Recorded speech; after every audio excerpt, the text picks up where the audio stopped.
Pessoal, é o seguinte, quando a gente fala de exames laboratoriais, quando a gente fala sobre o diagnóstico de parasitoses, a gente fala basicamente de métodos para observação direta do parasita, são os métodos diretos, dentre os quais nós temos o exame parasitológico de fezes, e nós temos os exames indiretos, que são os exames sorológicos, os exames em que eu não busco diretamente o organismo, mas eu busco se o paciente apresenta anticorpos contra o organismo.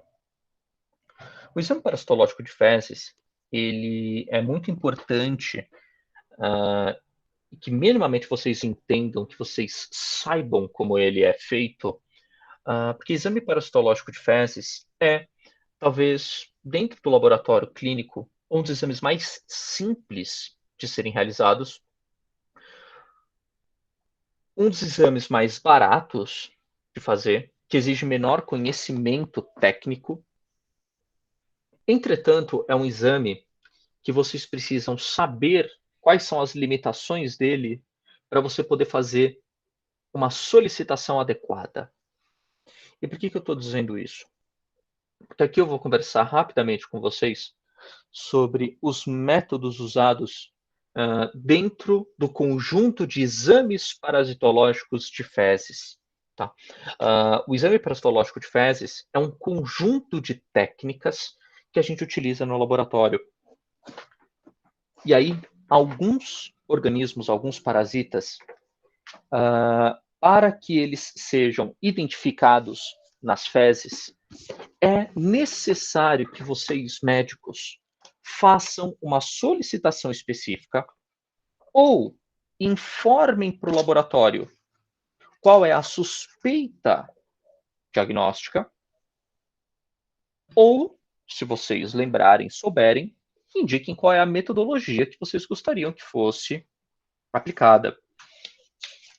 Então, essa questão, né, esse ponto do exame parasitológico de fezes é o que eu sempre bato na tecla, tá? Com vocês da medicina. A gente não faz essa lista prática, né, essa atividade prática, infelizmente, porque é uma aula muito fácil de fazer, é uma aula muito rápida de fazer, mas na turma da medicina a gente não vai tão a fundo, né? Então, acho que vocês já tiveram isso no primeiro e segundo períodos, né, conversando um pouco sobre métodos laboratoriais, né, exames laboratoriais, e vocês sabem que todo exame laboratorial consiste em três partes, consiste em três momentos. A fase pré-analítica, que é tudo que acontece antes desse material entrar no laboratório. A fase analítica, que compreende a técnica em si, e a fase pós-analítica, que é a interpretação dos exames à luz do quadro do paciente. Então, sabendo, né, dessas três etapas, pré-analítica e pós-analítica, converso com vocês sobre os pontos cruciais, os pontos mais importantes dos exames laboratoriais de fezes nas fases pré e analítica. Tá? A analítica, Rebeca, é a fase durante a execução do exame. Tá bom? É a fase durante a execução do exame. Então, a fase pré-analítica é tudo que ocorre do momento que você solicita o exame até a coleta e depois que essa amostra é enviada e recolhida pelo laboratório para ser analisada. A fase pré-analítica, galera, por incrível que pareça, é 60% do exame. Tá? 60% a 70% do exame. Por que a gente brinca muito com isso? Porque a fase analítica é uma fase técnica, é uma fase em que o indivíduo que está realizando a técnica, nós esperamos que ele seja um indivíduo bem treinado. Só que a fase pré-analítica depende de muitos fatores diferentes, comportamentos do paciente, a própria solicitação, a coleta do material, que no caso do exame de fezes, acho que vocês sabem, não é feito na maioria das vezes dentro do serviço de saúde. Então, a fase pré-analítica tem tudo para dar errado se os indivíduos não forem bem orientados. Então, aqui a orientação é a palavra-chave. E isso vale para vocês também, tá? Do lado do solicitante. Vocês precisam saber quais são os erros mais comuns de vocês, tá? Que vão acabar interferindo na análise desse material. Então, a primeira coisa que eu chamo a atenção é a solicitação do exame. Tá? Vocês vão solicitar o exame para o paciente ou no serviço de saúde, né? Vocês vão solicitar para o laboratório. Uma vez que vocês solicitem esse exame, é importante que, para alguns parasitas, vocês indiquem ou o método a ser realizado, caso lembrem, ou o parasita a ser pesquisado, a suspeita. Caso vocês tenham um paciente, por exemplo, com suspeita de esquistossomose, é importante que vocês não declarem, né, não façam a solicitação apenas de exame parasitológico de fezes. Tá? Em caso de suspeita de esquistossomose, existe uma técnica especial que a gente utiliza, que é o chamado CATOCATS, que nós não utilizamos na rotina. Se você solicitar exame parasitológico de fezes, a gente vai fazer os exames de rotina gerais. Nós não iremos empregar as técnicas específicas para aquele organismo, que são mais sensíveis para aquele organismo. Então, corre o risco, se você não fizer a solicitação adequada, de você ter um falso negativo. Outro organismo que é importante que vocês façam a solicitação é o Strongyloides. Tá? O Strongyloides, para ele ser detectado, nós utilizamos uma técnica diferente, que é a técnica chamada de Berman-Moraes, ou técnica de Arada-Mori, né, que é o Rugai modificado. Essas técnicas também não estão, a gente não realiza elas na rotina. Então, se você não fizer uma solicitação específica para esse método, primeiro, a coleta será errada, a gente vai ver que a coleta é diferente para esse teste, e segundo, o, de novo, corre o risco de você ter um falso negativo. Tá? Então, tudo vai começar pela sua vai começar pela sua solicitação. Olha, eu não lembro qual é o método, não lembro qual é o protocolo, mas eu lembro que ele é usado para buscar especificamente esquistossomose. Dona Maria aqui está com suspeita de esquistossomose. Então, na hora que eu for solicitar, coloca lá na suspeita diagnóstica, esquistossomose, tá? Que o próprio laboratório vai resolver. A segunda coisa, super importante, é a coleta da amostra e as orientações, o procedimento, o número de amostras e o uso de conservantes. Isso daqui depende muito do paciente, tá? Depende muito do indivíduo que vai ser testado. Se alguém já fez exame, sabe como é que funciona, os laboratórios, eles entram em contato com o paciente, informam, olha, você vai pegar o potinho você vai colocar 3 fezes, 2 fezes, sei lá quantas, vai homogeneizar, tem que ser encaminhado, né, em determinada hora. Isso o laboratório faz, tá? Isso o próprio laboratório é responsável. Entretanto, vale lembrar que vocês também fazem orientação para essa coleta.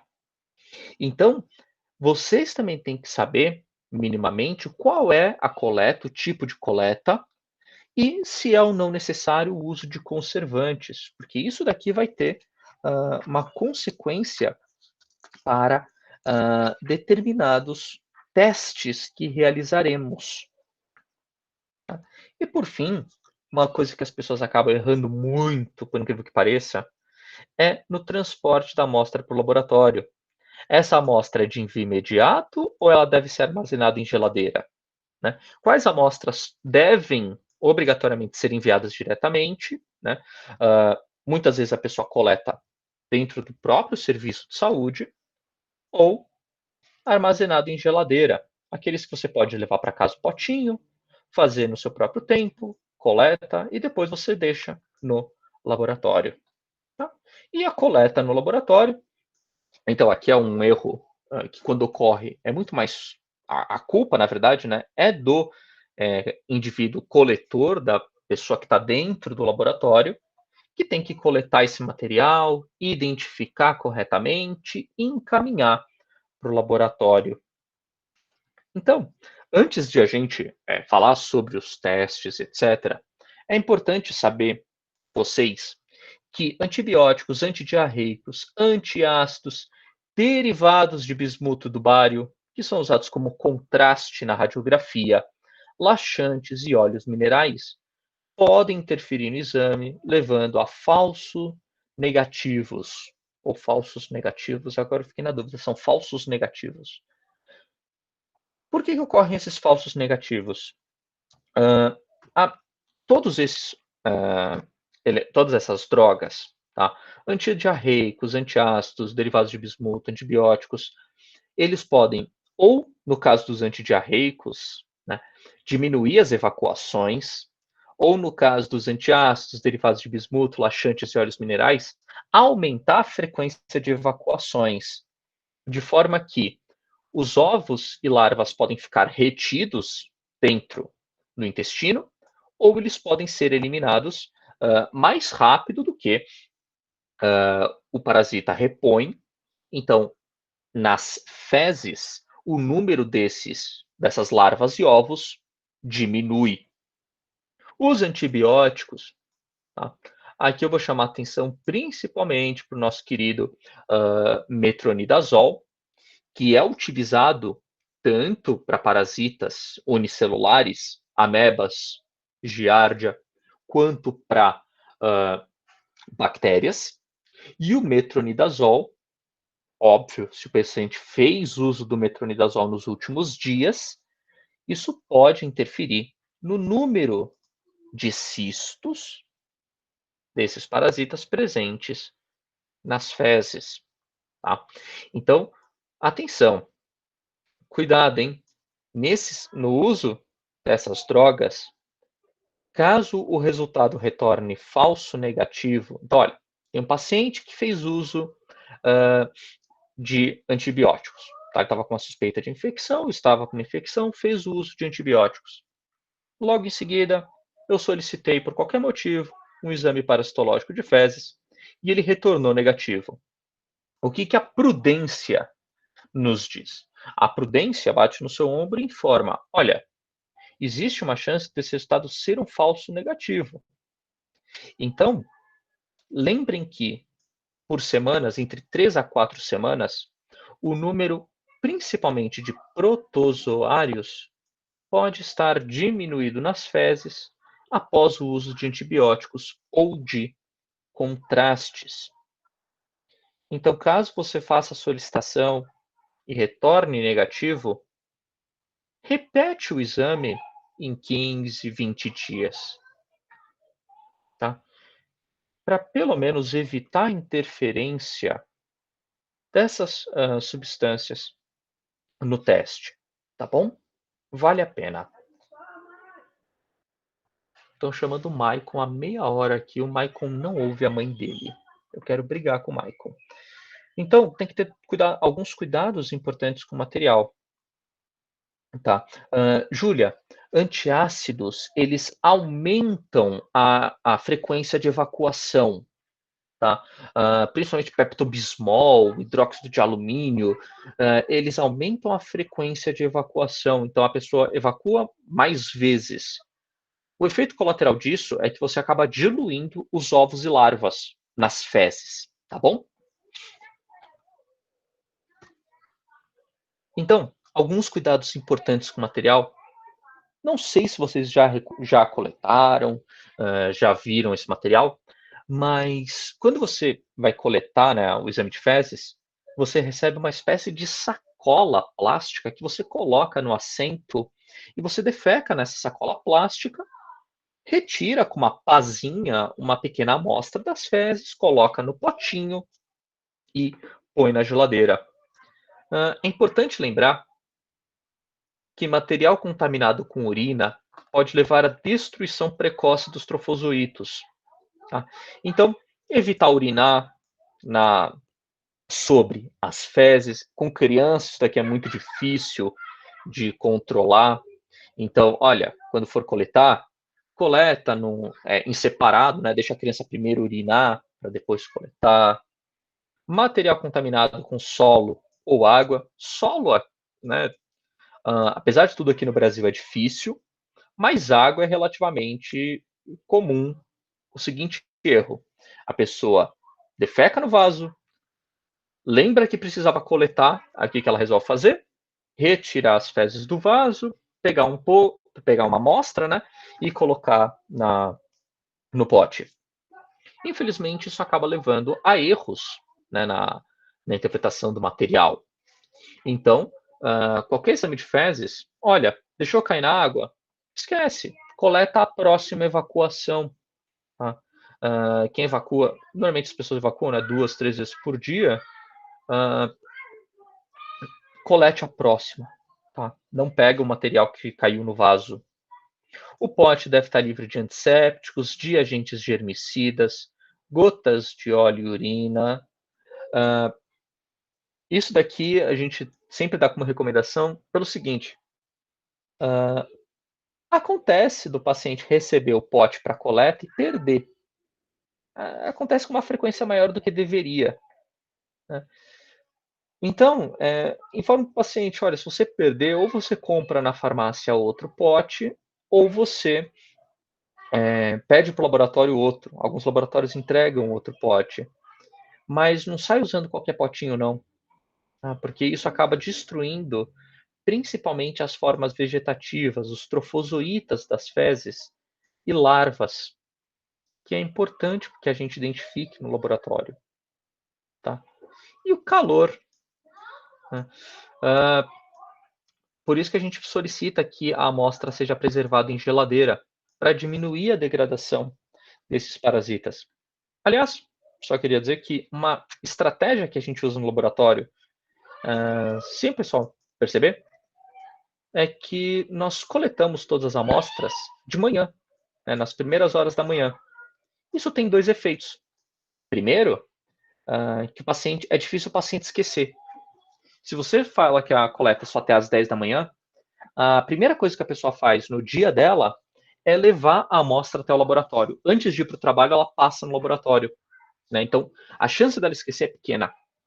E a segunda é que evita um erro comum das pessoas, quando estão levando a amostra, de deixar a amostra, por exemplo, no carro, debaixo do sol. Então, a pessoa leva a amostra, deixa no carro, né, esquenta a amostra. Não adianta nada a gente avaliar uma amostra que passou por aquecimento. Os ovos, trofozoítas, larvas, são eventualmente destruídos e a análise fica prejudicada. Tá? Então, a gente fala para o paciente: olha, tira da geladeira de manhã, leva direto para o laboratório, sem parar em nenhum lugar, vai direto, entrega, e aí a gente faz a avaliação desse material. Tá? Os potes de coleta podem ser dois tipos principais, né? A gente tem dois grupos de potes de coleta: os potes sem conservante e os potes com conservante. Então, esses potes sem conservantes, a gente utiliza eles principalmente para coleta de amostras semissólidas ou diarreicas, também para a coleta de fezes, para a realização da busca de larvas de estrongiloides. Tá? Então, nesses dois casos, não é recomendado o uso de conservantes, tanto em amostras diarreicas, quanto para a realização de análise de larvas, de estrongiloides. Tá? Por que é que eu estou chamando a atenção desse cara? Porque sem conservante, a gente retira essa amostra e ela tem que ser enviada o mais rápido possível para o laboratório, porque não tem conservante. Né? A gente tem um prazo aí de 12 horas, a gente vai ver. No líquido com conservante, tá? A gente tem aqui, a gente tem dois líquidos conservantes principais, o SAF, tá? Que é o formol, acetato e sódio, ou o MIF, né? Que é o mertiolato iodo, o metil iodo formol, tá? Esses dois conservantes, eles são específicos para a preservação de ovos e cistos dos parasitas, tem uma boa preservação de larvas e uma preservação não tão boa de trofozoítas. Tá? Então, em fezes com conservantes, trofozoítas costumam sofrer. Tá? É difícil a gente acabar identificando trofozoíta nessas fezes com conservante. Tá? Rebeca, não. Tá? Não, porque depende, obviamente, se a coleta é domiciliar ou se a coleta é no hospital. Tá? Gabriela, então é o seguinte, os conservantes, eles são direcionados, eles são voltados para a preservação, principalmente de ovos e cistos. Tudo bem? Larvas têm uma boa preservação, tá? Mas eventualmente eles podem ser degradados. Trofozoítas não têm uma boa preservação. Tá? Trofozoítas não têm uma boa preservação. Então, o que eu chamo a atenção? Nessas fezes com conservantes que a gente coleta, deixa na geladeira, não indicamos, tá? Na verdade, não é esperado observar trofozoítas nas fezes. Tá bom? Júlia, no caso de fezes com mucogordura, o ideal é com ser conservante. Júlia, a regra é, se as fezes estiverem, mesmo com muco ou gordura, mas se elas estiverem sólidas, o ideal é com conservante. Tá? Se essas fezes com muco ou gordura estiverem líquidas, liquefeitas ou pastosas, sem conservante. Tá? Nesse caso é sem conservante.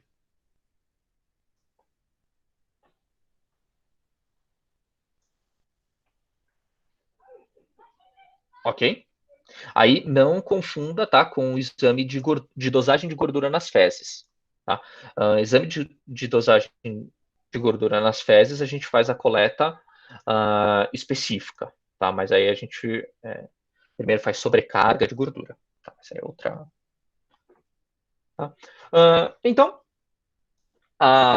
as amostras de fezes, elas devem ser enviadas rapidamente ao laboratório quando não tem conservante, ou você pode manter a amostra refrigerada por até 12 horas sem conservantes, tá? Na ausência de conservantes. A amostra de fezes diarreicas, tá? Nós recomendamos não refrigerar, recomendamos não colocar na geladeira para não causar danos aos trofozoítos. Vocês lembram o que eram os trofozoítos? O que eram os trofozoítos? Desculpa, Daniela. Desculpa. Repito sim, tá? Repito. Desculpa, é porque eu leio e respondo. Mas vou fazer isso, tá bom? Então, o que eram os trofozoítos, galera? O que era o trofozoito? É um parasita, né? Que contamina. Melhor, Marina. É uma forma do parasita. Não é a forma infectante da malária, hein, Rebeca? não é a forma infectante da malária. Da malária é o esporozoito. Trofozoita, quando a gente está falando de giardia e de ameba, assim como os trofozoítas, né, de isóspora dos coccídeos, são as formas diagnósticas e as formas vegetativas, são as formas de vida e replicação desses parasitas. Então, quando a gente olha a giardia com aquele formatozinho de pera, os seus flagelos, coisa mais linda do mundo, esse é o trofozoíta de giardia, né? Então, o trofozoíta é a forma ativa dele, é a forma que se alimenta, se reproduz. Só que o trofozoíta, se vocês lembrarem, ele é muito sensível, ele é muito frágil, né? Qual é a forma que sobrevive no ambiente e que infecta as outras pessoas? Isso, Rebeca. O que é identificado no sangue é o trofozoíta da malária, que está dentro da hemácia. Tá, mas é para malária. Ok, galera? Então, não esquece disso. É uma forma diagnóstica, só que ela não é infectiva. Porque se eu ingerir esse trofozoíta aqui de giardia, ele não sobrevive ao ácido estomacal, ele morre na alteração súbita de temperatura, concentração de sais, ele é destruído. Tá? Ele é destruído.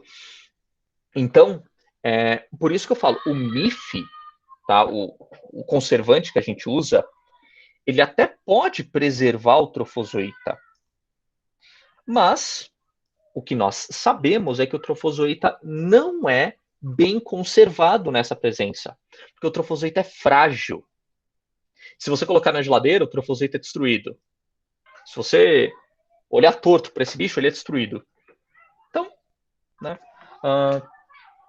Importante. E outra coisa, nas amostras diarreicas, algo que eu sempre coloco na prova, ovos e larvas são mais difíceis de encontrar. Ovos, cistos e larvas são mais difíceis de encontrar nas fezes diarreicas, porque eles estão diluídos pelo volume maior de água. Então, nas fezes diarreicas, o que eu espero encontrar? A análise de fezes diarreicas é voltada para encontrar, para diagnosticar trofozoitos. Então, quando eu coleto uma amostra diarreica, não se esqueçam disso. Coleta uma amostra diarreica, paciente com suspeita de amebíase e giardíase, não refrigera a amostra, não usa conservante, manda para o laboratório. Professor, muito complicado isso, né? Porque o laboratório só dá uma orientação geral para todo mundo. É o conservante, né? Você fez uma observação muito boa, Marina. Essa orientação geral que a gente dá é porque a amostra com conservante, ela pode ser mantida por até 30 dias. Então, quando a gente faz aquele exame de rotina, né, o exame parasitológico, ou quando a pessoa tem algum desconforto, a gente está buscando principalmente ovos e cistos. Né? Então faz sentido que, nesse caso, a orientação seja mesmo geral, porque é uma amostra mais resistente à degradação e é uma amostra que pode ser preservada por mais tempo. Agora, essas amostras diarreicas e frescas, elas são um problema maior para o laboratório, porque qualquer coisa que você fizer errado no pré-analítico destrói, por exemplo, os trofozoítas. Então você perde a chance de identificar que o paciente está infectado, por exemplo, por entameba. Ok? Então, por isso que o laboratório ele é bem geral nas instruções. Até porque, aí vamos pensar sem ser estudante de medicina ou, no meu caso, biomédico. A pessoa está fazendo a coleta em casa. A chance de ela errar é muito grande, né, sem a instrução adequada. Então, quanto mais simples forem as instruções, quanto menores forem as instruções, melhor. Né? Então, por isso que a gente chegou em um conjunto de instruções bastante reduzido. Tá? Mas uma boa observação, Marina. Realmente, o laboratório não fala, né, sobre todas essas variantes e possibilidades. Tá?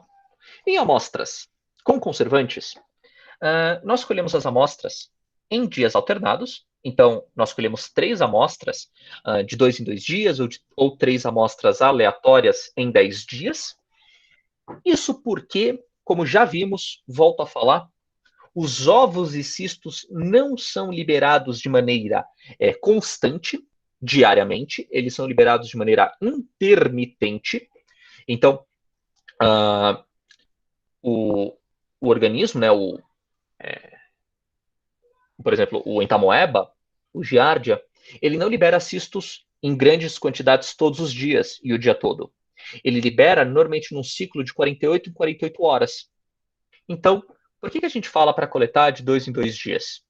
Porque se a pessoa coleta as 3 amostras no mesmo dia, você tem aí 50% de chance de não encontrar cistos.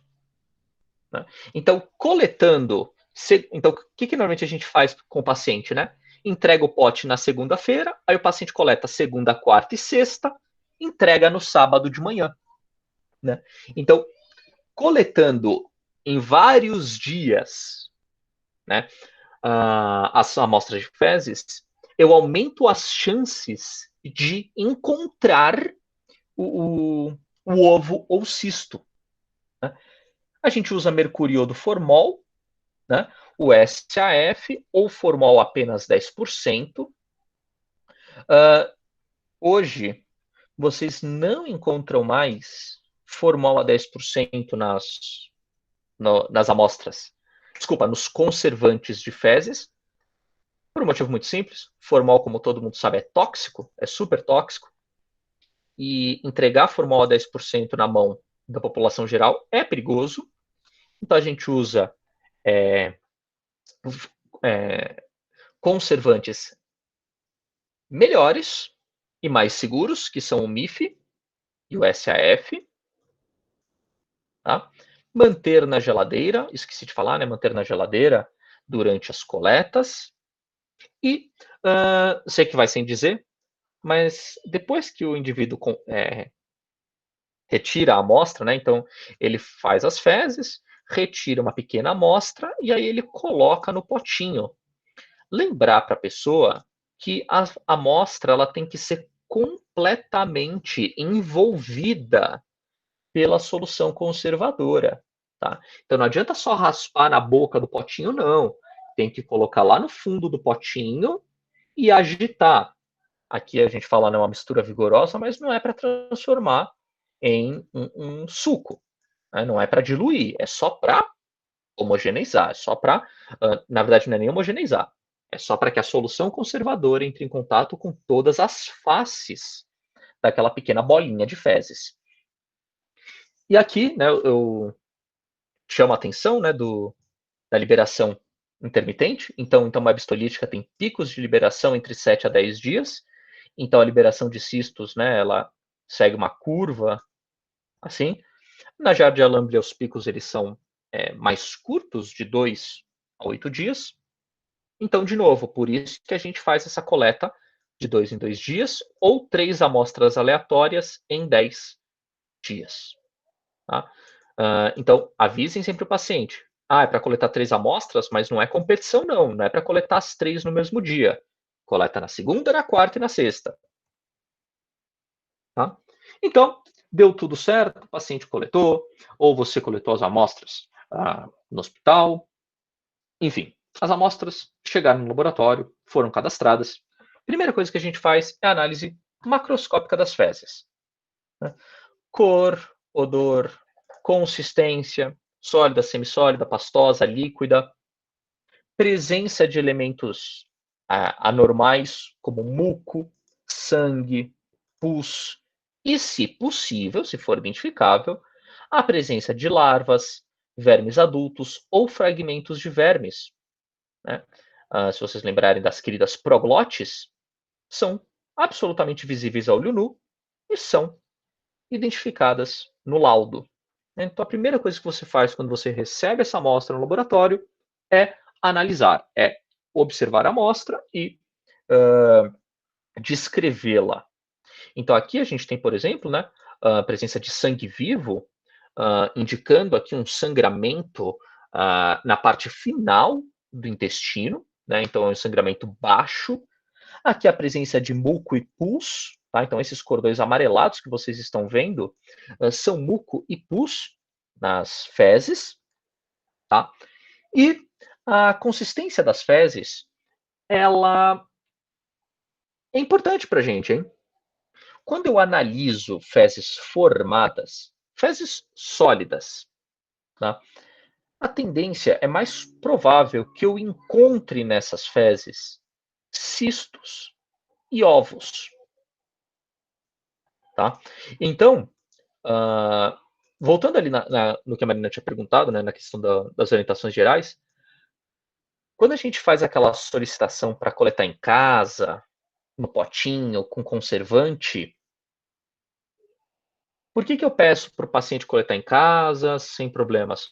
Porque se ele não está apresentando um quadro diarreico agudo, um quadro diarreico intenso, as fezes dele provavelmente estão formadas ou semiformadas e é grande a concentração de cistos e ovos nessas fezes. Então eu posso permitir que ele colete em casa com o conservante, né? Porque aqui existe uma grande concentração de cistos e ovos. Entretanto, quando eu tenho fezes diarreicas, a quantidade de cistos e ovos é pequena. Fezes diarreicas estão intimamente ligadas, no caso das infecções por protozoários, estão intimamente ligadas com os períodos de maior atividade do protozoário, quando ele está se multiplicando ou quando ele está produzindo toxinas, no caso da ameba. Então, nesse caso, a diarreia, né, será dominada por trofozoítas. Então, em fezes diarreicas é muito mais provável que eu encontre trofozoítas do que cistos e ovos.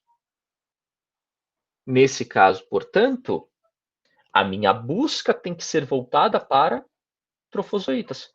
Por isso que amostras diarreicas eu evito usar conservante, né?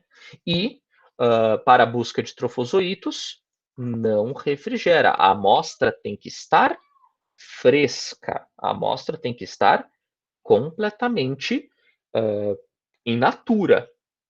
Tá? Não posso interferir. Até aqui tudo bem, galera?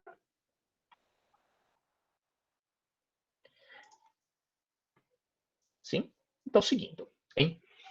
Agora, vamos... Então, agora eu recebi a amostra, interpretei, já sei se ela está diarreica, se ela está sólida. Beleza. Peguei lá o encaminhamento do médico, o médico pediu exame parasitológico de fezes. Aí você fala, legal. Se ele pediu exame parasitológico de fezes, ele está pedindo um método geral. Um método que não é específico para nenhum dos parasitas, mas que tem boa sensibilidade e especificidade para a maioria deles. Tá? Então, aqui a microscopia ela vai depender de métodos de enriquecimento e concentração das fezes. Antes de eu colocar essa amostra, desculpa, antes não. Eu posso analisar essas fezes a fresco, já vou falar, e para aumentar a sensibilidade da microscopia, utilizaremos métodos de enriquecimento e concentração e coloração dessas amostras de fezes. Tá?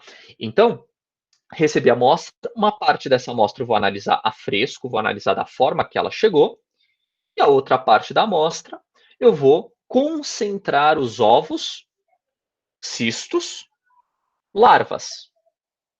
Tá? Importante vocês saberem que nenhum dos métodos que eu vou falar é capaz de diagnosticar todas as formas parasitárias simultaneamente. Então, se nenhum dos métodos é capaz de analisar todos ao mesmo tempo, o que faremos no laboratório? Utilizaremos métodos que incorporem, que sejam capazes de identificar a maioria dos parasitas. Entendem agora a relevância de, na hora de você fazer a solicitação, deixar claro para o laboratório que a suspeita é ou de esquistossomose ou de estrongiloidíase? Porque os métodos que eu vou falar, que são esses métodos gerais, não têm boa sensibilidade para esses dois indivíduos. Se você não solicitar adequadamente, a chance de diagnóstico, né, a chance de encontrar, é pequena. Então, vamos lá. Nós dividimos os métodos de análise em dois grupos. Os métodos qualitativos, tem ou não tem ovo? Tem ou não tem cisto? Se tem, é de quem esse ovo? É de quem esse cisto? Tá? Qualitativos. Então, aqui nós temos 7 métodos. E dos métodos quantitativos, a gente tem um importante, que é o método de Kato-Kates. Professor, a gente vai falar de todos esses métodos? Vamos. É difícil? Te garanto que não. Se eu conseguir aprender, tá? Juro que não é difícil, porque aqui não cabe muita coisa em relação a exames. Então, o primeiro método que eu gostaria de falar é o exame direto a fresco. Tá? É o exame direto a fresco. O exame direto a fresco é o exame sem coloração. Tá? O exame sem coloração. Basicamente, o que nós fazemos é coletamos as amostras, tá? Coletamos as amostras, lembrando que para pesquisa de trofozoítos não uso conservante, tá? Não uso. Pego essas fezes, olha só que lindo. Coloco uma parte, né, dessas fezes na lâmina, raspo, pingo uma solução diafanizadora, que é uma solução que remove a maior parte dos corantes da amostra, tá? Para que ela fique mais fácil de ser observada no microscópio. Homogeneizo com uma espátula, coloco uma cobertura e analiso no microscópio. Isso é o exame a fresco. Qual é a vantagem desse exame a fresco? Olha aqui que bonitinho. Isso aqui é um exame a fresco. Peguei a amostra de fezes, coloquei na lâmina e observei. Pronto. Né? Você pode corar com Lugol, tá? Para melhor observação de cistos. Aí é o que a gente chama de exame direto com coloração. Tá? Ou a hematoxilina férrica, que é a técnica que a gente usa aqui, para identificação, por exemplo, desse cisto de entameba. Enfim, vantagem do método a fresco. Vantagem do método a fresco. Ele é rápido, muito rápido. Você recebeu a amostra, já pode fazer. É um método barato. E é um método que, no caso dos trofozoítas, nas fezes sem conservante, os trofozoítas podem ser identificados pelo movimento. Você pode ver ali nas fezes, o trofozoíta de Giardia nadando. Ou você pode ver aqueles movimentos ameboides, né? São aquelas projeções grandes de entameba. Então, exame direto a fresco, ele tem menor sensibilidade para ovos e cistos, tá? E uma maior sensibilidade para trofozoítos. Vantagem, eu posso identificar facilmente os trofozoítos pelo seu movimento em caso de fezes sem conservante. Tá? Então, método rápido, simples, barato, fácil de fazer. Tá? Então, aqui o exame a fresco com Lugol. aqui o exame a fresco com hematoxilina férrica? Por que você não coloca aqui um exame fresco sem corante? No exame fresco sem corante, a gente observa basicamente as mesmas coisas, só que sem essa marcação, né, do Lugol na casca ou no embrião. Tá? Fica basicamente um transparente, não, um translúcido, na verdade, né? Não é transparente, fica translúcido. Só que, como eu falei, o exame direto, o exame fresco, tem uma desvantagem. A sensibilidade é baixa. Por que a sensibilidade é baixa? Eu tenho um bolo de fezes, né, que é normalmente do tamanho de um dedão, da cabeça do dedão, e eu pego uma pequena amostra, tá? Basicamente sabe, pinça de ou de sobrancelha? A gente pega basicamente uma amostra que é do tamanho da pinça de sobrancelha. Tá? Isso, Rebeca, a sensibilidade ela é baixa para ovos e cistos. Tá?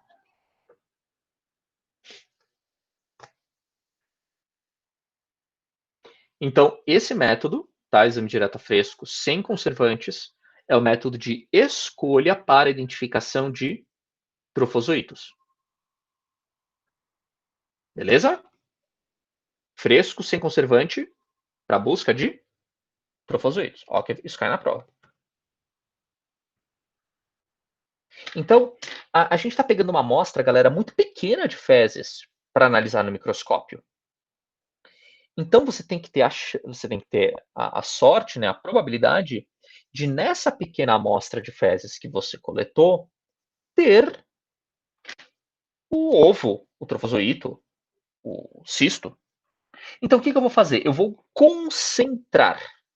Eu vou pegar uma amostra maior de fezes, eu vou pegar um pedaço maior e vou, de alguma maneira, concentrar o, os ovos e cistos, ou larvas.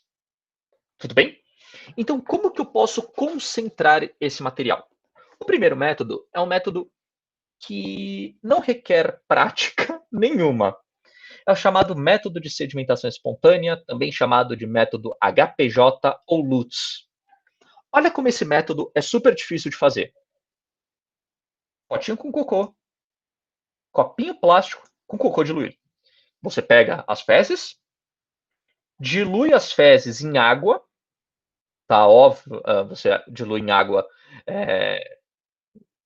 filtrada, né, em água limpa, mistura com palitinho, filtra para tirar debris, para tirar fibra alimentar, né, resto de alimento, coloca nessa vidraria que chama cálice, porque tem esse formato aqui de cálice, e tá vendo, ó, as amostras, né, as fezes, a parte sólida das fezes começa a sedimentar. Tadã! Dilui, deixa sedimentar, tá? Deixa em repouso por 2 horas.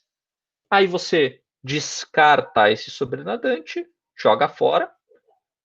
Com o auxílio de uma pequena pipeta, você coleta esse fundo e olha no microscópio. Aí você pode corar, né, para aumentar a sensibilidade, você cora com Lugol e olha no microscópio. Tá, mas o que a gente fez aqui? Eu basicamente separei aqueles elementos que são solúveis em água, né? Restos de alimentos, materiais que são solúveis, você descarta, e materiais, né, ovos, larvas e alguns cistos, tá? Alguns oocistos, vão para o fundo do cálice e você observa. Beleza? Esse método, ele é indicado para quê? Esse método, ele é indicado para quê? Para a observação de ovos e larvas de homintos. Pelo método de Lutz, você também pode identificar cistos de protozoários, tá?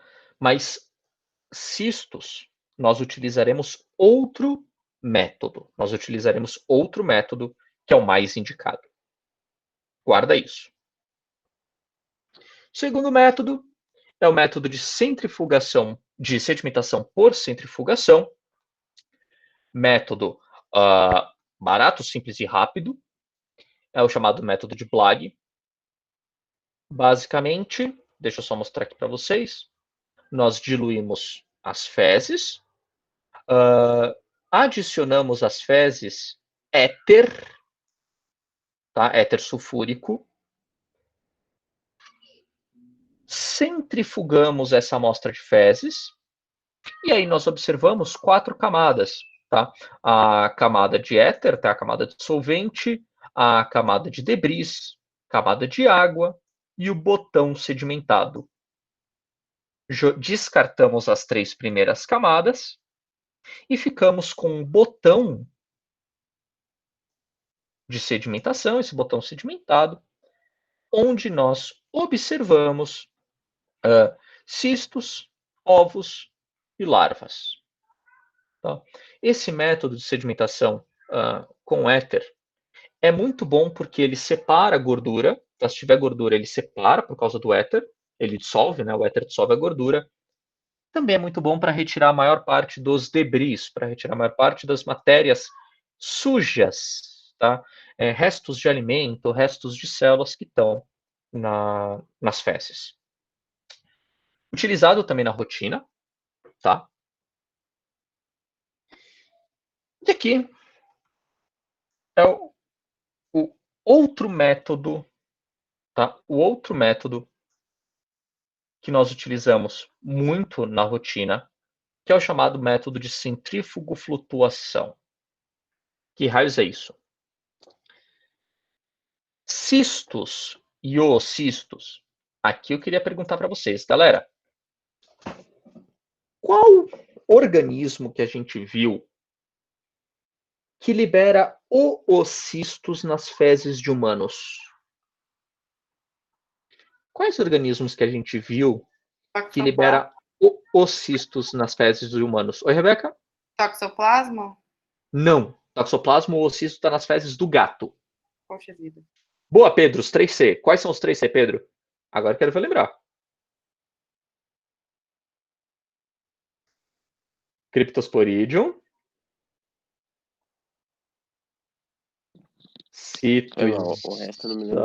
Citospora. Vai. E se caísse essa pergunta para vocês na prova?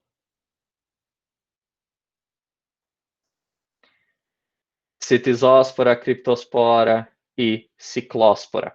Esses 3 usam o humano como... não. Esses 3 usam o humano como hospedeiro definitivo e os oocistos aparecem. Aí você me fala, e daí? E eu te respondo. Cryptosporídeo, ciclosporídeo e citoisóspora. Tá? O citoisóspora belli. Aí você me fala, e daí? E eu te digo. Os cistos e oocistos, eles têm uma característica física interessante. Cistos e oocistos têm uma densidade próxima à da água. Aí você fala, e daí? Demora muito tempo para esses cistos e oocistos sedimentarem. Apenas essas 2 horas que a gente deixa no método de sedimentação espontânea, ou o uso da sedimentação por centrifugação, não são suficientes para sedimentar esses cistos e oocistos. Então, Faust teve uma ideia brilhante. E se ao invés da gente tentar sedimentar esses ovos, esses cistos e oocistos, por que a gente não faz o contrário? Por que a gente não tenta flutuar esses ovos e cistos? Então, olha só que bonitinho. Nesse método, eu adiciono nas fezes uma solução de sulfato de zinco. O sulfato de zinco, essa solução de sulfato de zinco, tem uma densidade de 1,18 gramas por mililitro. Ou seja, ele é mais denso do que a água normal. E daí? E daí que essa solução é mais densa do que os cistos e oocistos. Na hora que você dilui as fezes nessa solução de sulfato de zinco, os cistos, os oocistos e ovos leves, como os ovos de ancilostoma, flutuam. Então eu vou preparar esse material, né? Coloco ele no tubo, e os ovos e cistos vão ficar aqui, ó, na superfície da água. Por isso que nós chamamos de centrífugo flutuação. Você sedimenta tudo que você não quer observar e flutua os ovos leves, cistos e oocistos. Então, centrífugo flutuação, método de Fost, é o método indicado, é o método recomendado para a detecção de cistos e oocistos. Então, não sei se vocês perceberam, vou afirmar. Na rotina do laboratório, a gente usa esses 4 métodos: a fresco, sedimentação espontânea, sedimentação com éter e centrífugo flutuação. Esses são os nossos 4 métodos que a gente utiliza na rotina. Olha que bonitinho. A fresco, mais indicado para trofozoítos, né? Principalmente em fezes diarreicas.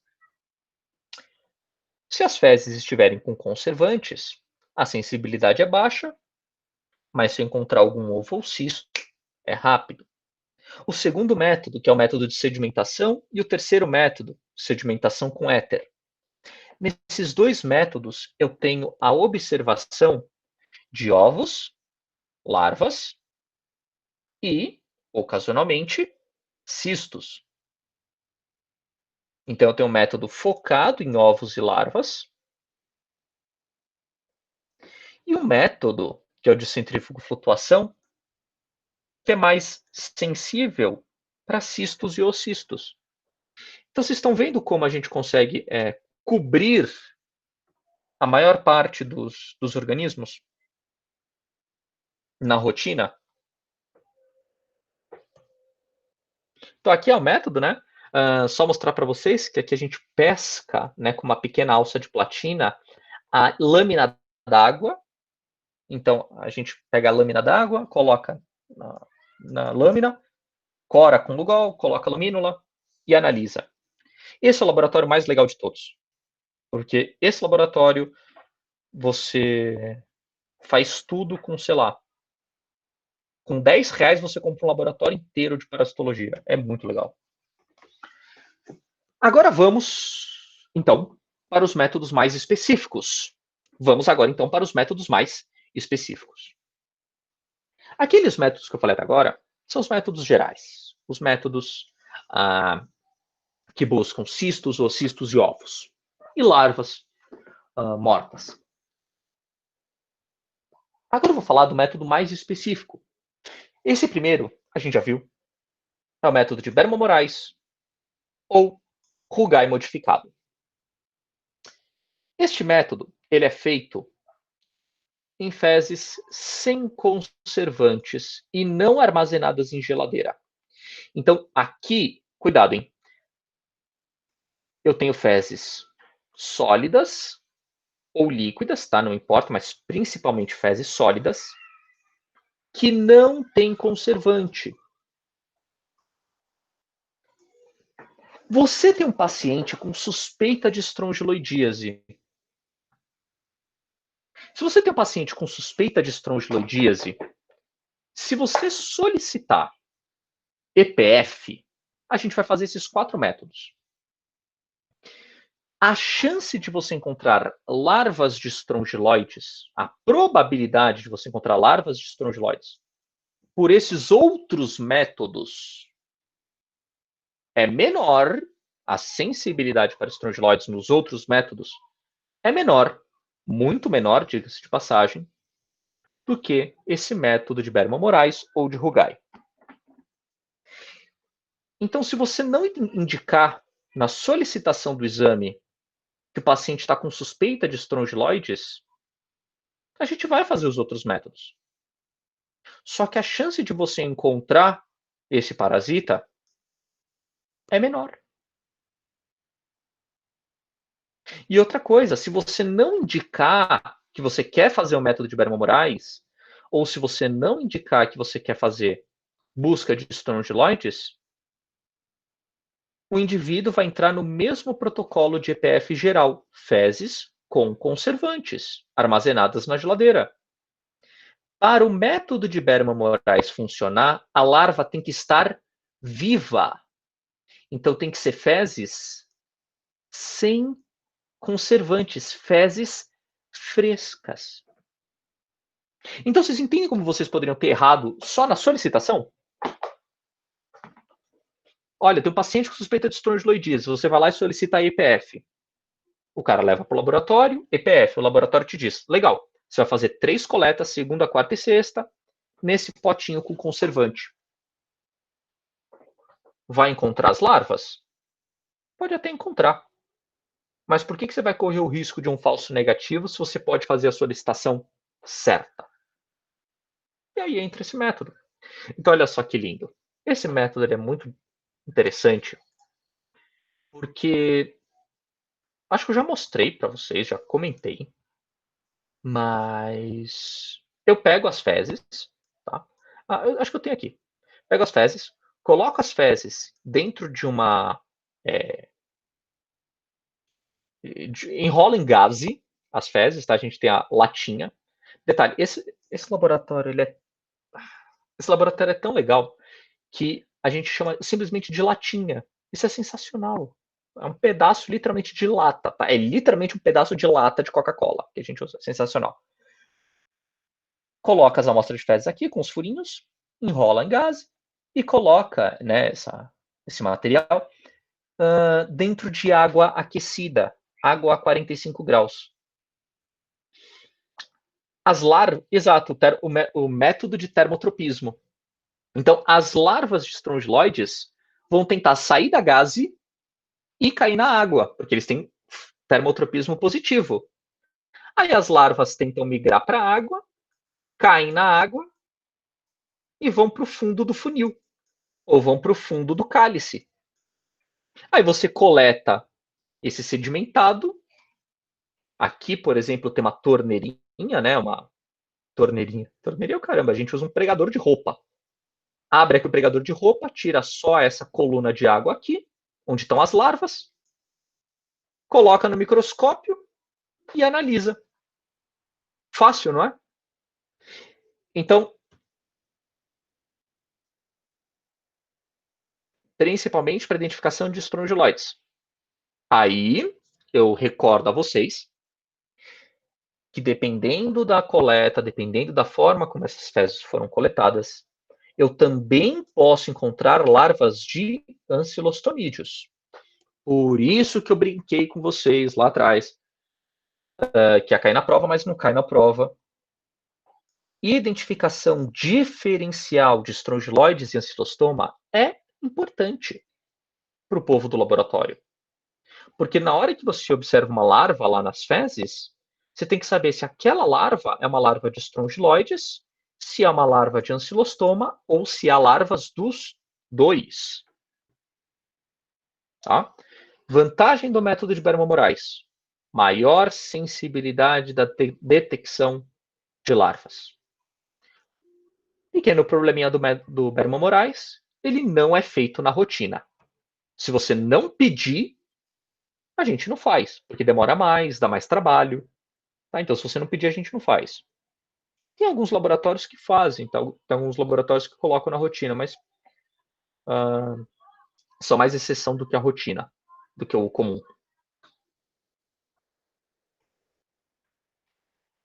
Por fim, o método quantitativo, o método de Kato-Katz. O método de Kato-Katz é um método importantíssimo Porque esse método, primeiro, ele é um método quantitativo, tá? Ele é semi-quantitativo, né? Depois eu explico por quê. Mas esse método, ele te permite estimar o número de ovos por grama de fezes.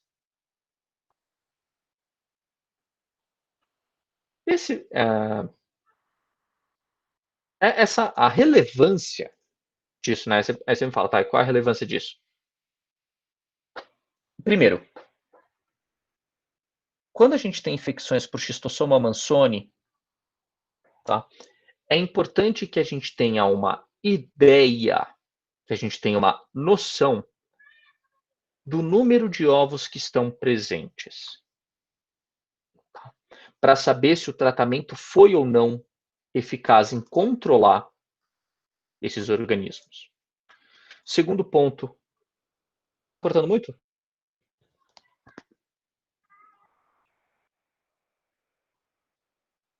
Tá cortando?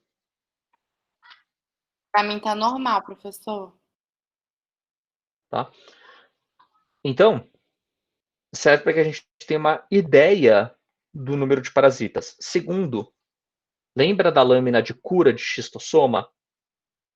É importante a gente ter um método quantitativo para saber se o número de ovos cai ao longo dos exames. E dessa maneira, a gente sabe se o tratamento foi eficaz ou não. Terceira coisa, esse método de Kato-Katz, né, que é um dos senhores mais legais da história, que é o Naftali Katz, da Fiocruz de Belo Horizonte, que foi quem modificou esse teste. O método de Katz, né, o método de Kato-Katz, ele é mais sensível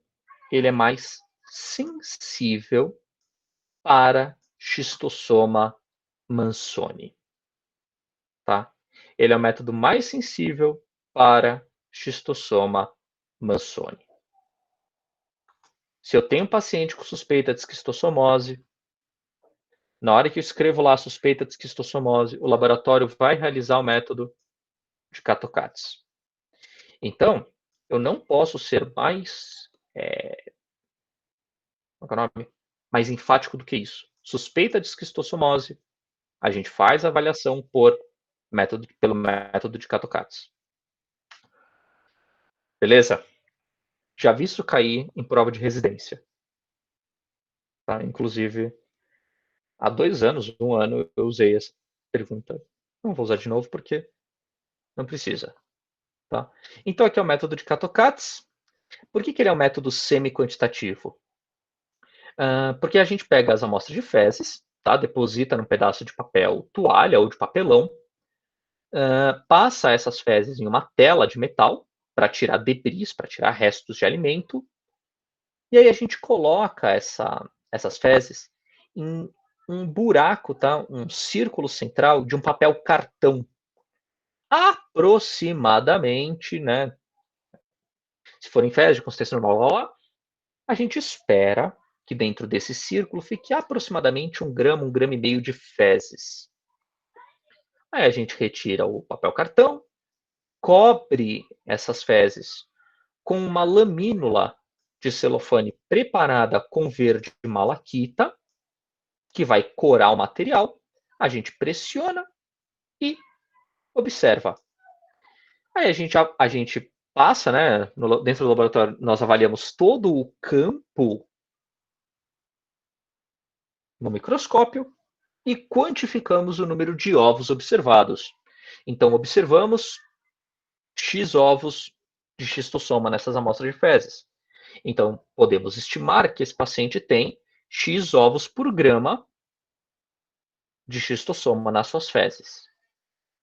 O método de Kato-Katz também pode ser usado para identificar outros parasitas. Tá? Aqui, só para mostrar para vocês, eu tenho o mesmo ovo de xistossoma, pelo método de Kato-Katz e pelo método de coloração pelo Lugol. Dá para ver claramente que o ovo de xistossoma está melhor preservado pelo método de Kato-Katz do que pelo método de coloração pelo Lugol. Tá? Então, isso daqui é importante para a determinação e identificação do ovo de xistossoma. Tá? Quanto melhor preservado está o ovo, melhor é a chance de nós identificarmos esse ovo de xistossoma. Tudo bem?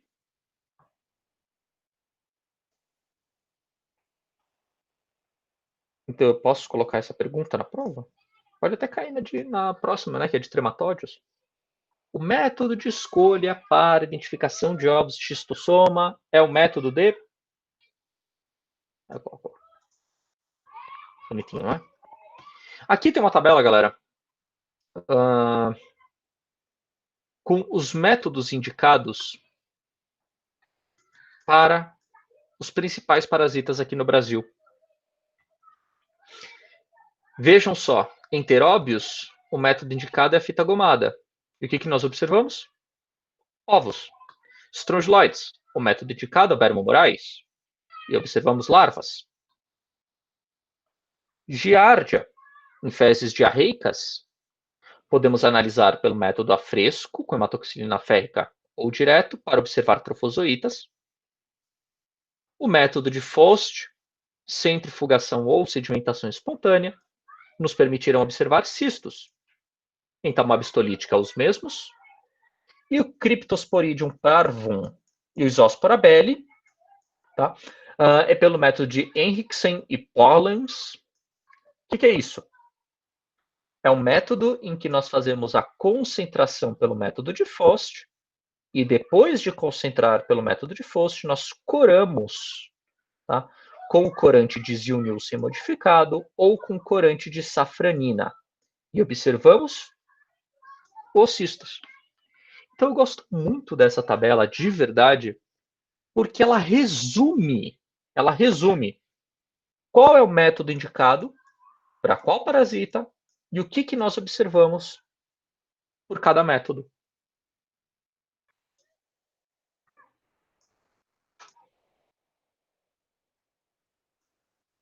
Sim, não, talvez.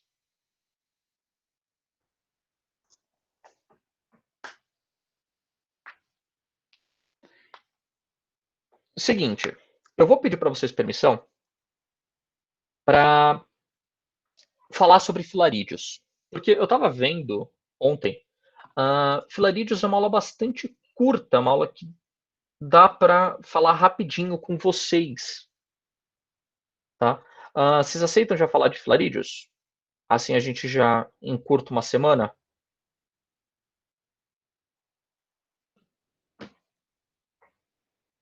Ou preferem não? Bora. Bora? Então vou fazer o seguinte.